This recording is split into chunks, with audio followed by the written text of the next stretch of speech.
Kenapa muncul sentimen-sentimen yang seperti itu? Sentimen itu muncul jelas jauh dari studi akademik, jauh sekali dari nuansa-nuansa atau ekosistem ilmiah, jauh sekali dari situ. Tapi kenapa? Ya karena sebelumnya bukan masalah nasab yang dituliskan oleh Kiai Imaduddin, bukan. Tapi sebelumnya sudah ada bara dalam sekam yang begitu besarnya, yang akhirnya membuat kaum muslimin ketika ada lecutan sedikit, ada pembukaan, mereka katakan apa? Alhamdulillah ketika saya sekarang mengkritik Habib Bahar, saya tidak akan kualat karena dia bukan keturunan Nabi. Jadi munculnya itu bukan alhamdulillah saya tetap bisa mengagungkan Nabi, saya tetap bisa menganggap Nabi sebagai figur yang ideal, yang kuat, yang bersih, yang baik hati, yang soleh, yang suri tauladan bagi seluruh manusia. Alhamdulillah, karena ternyata orang-orang yang mengingkari akhlaknya itu bukan keturunan Nabi. Alhamdulillah. Jadi sentimen ini muncul bukan gara-gara Kiai Imad.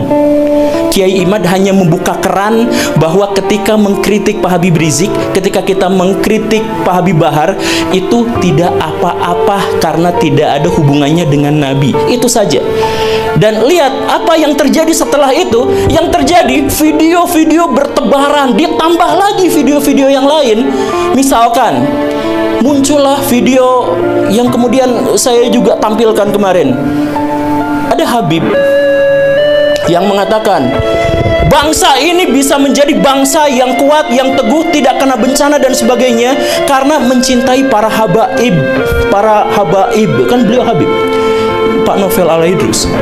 Kemudian dikatakan, siapa yang berani mengkritik, mengkoreksi Habib, maka dia seperti iblis.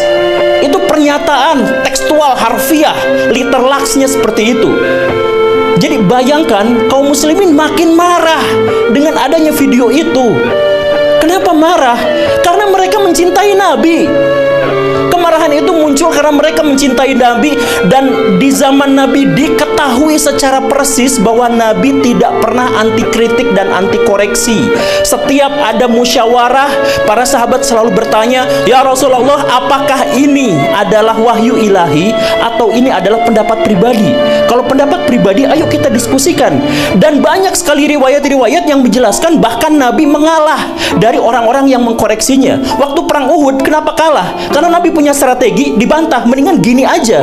Yang dijalankan bukan strategi Nabi, tapi adalah strategi para sahabat. Kalah beneran. Dan Nabi pada waktu itu tidak pernah menyalahkan. Demi Allah, tidak menyalahkan para sahabat yang mengusulkan strategi itu. Artinya apa?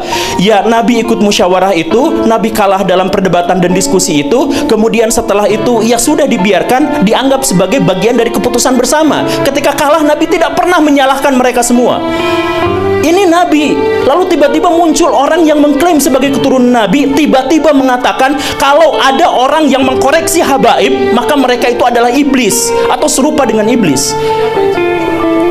Pak Novel Al-Idrus.